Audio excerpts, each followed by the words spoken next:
My name is Deborah Zippel, and I am the sports nutritionist for the University of South Carolina and the nutrition educator at Student Health Services.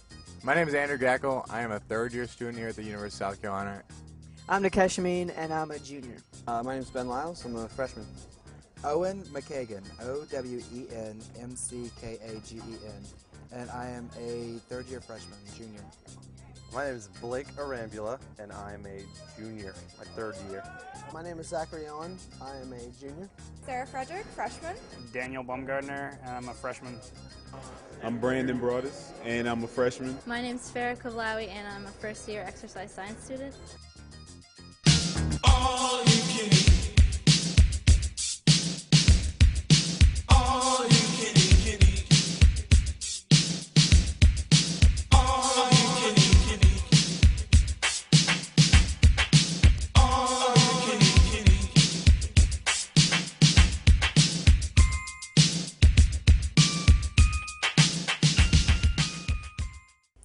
Freshman 15 actually is not 15. The research shows that it's actually closer to about 5-pound weight gain, which is equivalent to about this amount of fat.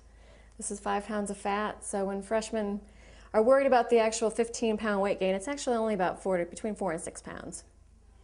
I think that it's exaggerated, actually. I think it's more like a freshman 4. Personally, I think it's exaggerated a lot. I'm a little scared of the freshman 15. I've seen it occur. I've seen the freshman 30 before. It's scary, guys. Don't give in.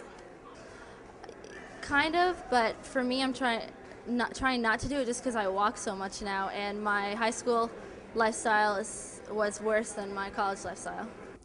The primary causes of weight gain, there's many. One, no longer the freshmen are they're no longer under their watchful eye of their parents. They're probably not eating the fruits and vegetables, which are lower calorie foods. Fill up appetite. So not usually getting as much of that due to convenience issues, just being lazy to some extent. And sometimes it is hard to find those things on campus. They usually tend to have a lot of choices within your meal plan. I feel this year there's more choices, but as far as overall variety, it seems by the end of each semester, students become kind of disgruntled by eating the same thing over and over again. I wish they'd get rid of Burger King and replace it with McDonald's. The King kind of scares me. I feel like there's some to choose from, but it's not the full range of everything. I mean, you get the quick and easy meals and stuff like that, but not much for the healthy portion. There's a lot of variety. I mean, I know we bring, a lot of the people that I bring to the school are really surprised at all the choices we have. So. I generally go fast food. As far as choices, I like something quick and easy, something I can, pick it up and go. I very rarely, would go to a place that takes longer so I can get something that tastes better, because I generally don't have a lot of time between when I go to class and when I have time for a meal. So I know there's a wide selection of things, but when it all boils down to it, you have fast food or sushi and salad and like a wrap or fried food. And it's, I understand that's the basic food groups, but I feel like every time I come in here, I'm faced with the same options, and I always end up getting the same thing all the time. And I would like to see more international foods here at Russell House. If you want healthy, it's very difficult, but if you just want fast, let's get some, and more food than less. It's easy. Just get in line and meal plan, and you got it. A lot of the issues, again, come down to finances, and I know that sometimes it's less expensive to buy a bag of chips than it is to buy a serving of fruit. But we are working with them on trying to make those more affordable for students and how to be able to try to provide some of those items with our dining services. Fruits and vegetables are the main food group that tends to be lacking in college students' diets because of availability, because of just not making a smart choice. I feel like most of the choices are around the same price range. They're not necessarily the best price range, but... The sushi is actually a lot more expensive. Like, you can pretty much only get the sushi and drink. So it's not that filling, but it's really healthy, so I guess that's good. If you want to get a sandwich and you don't want to get a carbonated drink, you have to go over your meal plan price. But if you want to get something upstairs, like in the fast food line, and you get a normal drink, I guess chocolate milk is a healthier drink, then you are average. You get under the price of the meal plan. We focus on fat-free dieting, No really low-carb diets, nothing that's going to promise a 30-pound weight loss in a week. It's not going to happen. It's just not healthy that way. Realize when you start to get satisfied versus waiting until you're stuffed to leave the table. But it's really important to do eat from all the food groups. They're all important for different reasons. They all have various nutrient balances that are important to keep you healthy. A typical lunch, usually I'll get like a cheeseburger or something from one of the grills, or maybe grab something from the fast food. Sandwiches is a big option. They really promote that, whether you get the wheat wrap or whether you get the chicken sandwich, or whether you get the burger down at the Gimp. I usually eat pizza once a day at least. I would probably end up going somewhere fast, just to get something quick. Most of the time I get salads and Einstein's, but I decided to treat myself to some chicken fries today. Unless the line for sandwiches is short, I get a turkey sandwich.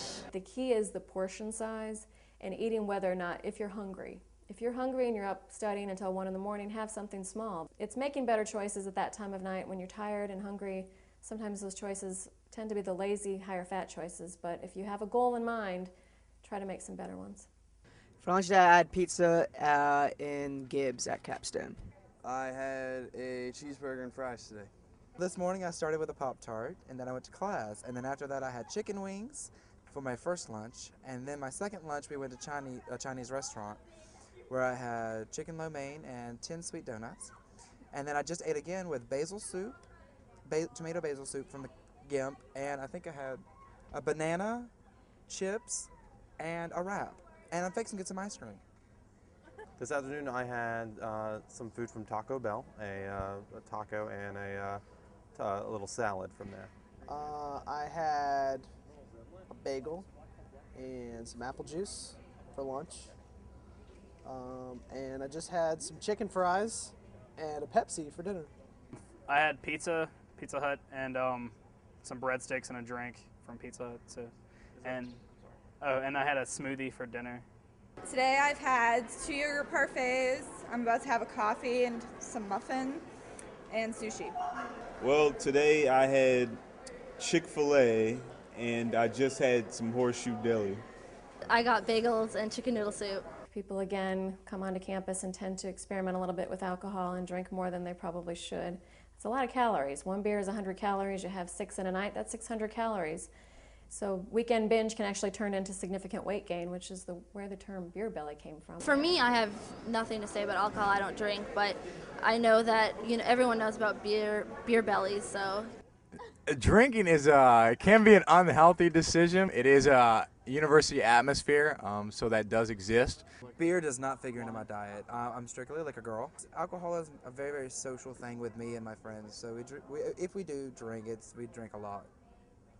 I'm not a huge drinker. Probably have 3 or 4 drinks a week. Not too many. Of course, there's so many calories in beer, so many, it's ridiculous. We don't really keep food in our room, so I think that it kind of balances out. A lot of students use classes and being busy as an excuse. Oh, I'm walking around campus, I'm getting exercise that way. But the bottom line is you really need to get 30 minutes or more of consistent exercise almost every day of the week in order to see weight maintenance and more for weight loss. So getting down to the gym, getting a bike, doing more on campus is going to really help the weight loss. The facilities at Strom and Blatt are top notch. I do. Sometimes time being scheduled and all that is difficult and stuff. The exercise facilities here are really, really good. Between Blatt and Strom, I think that satisfies most students' needs. I would use it probably 3 to 4 times a week. Not as much as I should. The Strom's really good. I go there and I do classes. I have the group pass for $20, so it's really nice.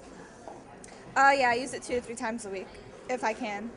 Now, if you'd asked me this the first week of college, I probably would have been every day, but recently I've not had a lot of time to go, and plus the machines are always crowded, so you wander around until you find something to do. So haven't been in probably a week and a half or so. Strom Thurman Center is very inconvenient. It's as far away from me as I think it's possible to be and still be on campus. I live in Columbia Hall. There is a little bit of a workout room in the basement of Columbia Hall, but hours are kind of inconvenient, and there's not as much equipment and there's not as much variety of stuff to do. We have health facilities? I'm joking. The Strom is one of the most beautiful gyms I've ever seen in my entire life. I know it doesn't look like it, but I actually do go to the gym a lot. Used to. I feel like I mean, I guess they're pretty fantastic. So I go probably twice a week. I don't go to the gym as much as I should, but when I have been, they have been very excellent. Even the Blatt facility, which is the older gym, is fantastic. I like it a lot. I try to go at least 3 times a week. It's sometimes hard, especially because my classes are late and then I don't want to go at nighttime. So between laziness and just lack of choices on campus sometimes, not really having the knowledge at times to be able to choose healthy foods, those are all reasons that people tend to gain weight as freshmen. Being accountable to yourself can really make a difference also. I think maybe they try a little bit, but it's up to the students really. The university can provide everything they want, and students aren't necessarily going to utilize all of the facilities and programs and stuff. So it's really up to the students about how healthy the university is.